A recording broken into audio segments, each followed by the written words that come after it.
Red কাউয়ের ice cream কে কে এখনো try করনি বলো? আমি কিন্তু সেকেন্ড টাইম ট্রাই করছি। আর ফার্স্ট যখন খেয়েছিলাম তখন ছোট কাপে খেয়েছিলাম, আর এটা দেখে তো আমি আর লোভ সামলাতে পারছি না। চকলেট ফ্লেভার আমার সব থেকে প্রিয় আইসক্রিম। এই আইসক্রিমটা এতটা ক্রিমি ছিল যে সহজে চামচে উঠছিল না, আবার পড়ছিলও না চামচ থেকে। আমাকে হাত দিয়ে ছাড়াতে হলো। ক্রিমি সেটা তোমরা দেখেই বুঝতে পারছো, আর খেতেও কিন্তু দারুণ ছিল। আর এর আগে কিন্তু আমি একটা অন্য ফ্লেভার ট্রাই করেছিলাম, তবে কি ফ্লেভার ট্রাই করেছিলাম সেটা এখন মনে নেই।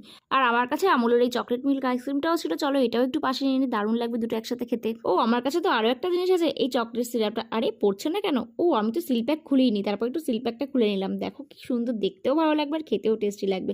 চলো চকলেটটা একটু খেয়ে দেখি কেমন লাগে। নিজেকে আর সামলানো যায় না, তাও আবার চকলেট। যারা যারা আমার মতো চকলেট আইসক্রিম লাভার আছো তারা তারা কিন্তু আর দেরি করো না, এই রেড কাউয়ের এই আইসক্রিমটা ট্রাই করে দেখতে পারো। এই দুটো ফ্লেভারও একসাথে ট্রাই করে নিলাম, দারুণ খেতে, ওয়াও। আর গরমকালে কিন্তু কোল্ড ড্রিঙ্কসের থেকে আইসক্রিম খাওয়াটা অনেক বেটার। আমি তো খুব দারুণ খেলাম, তোমরাও জলদি জলদি ট্রাই করে নাও। টাটা।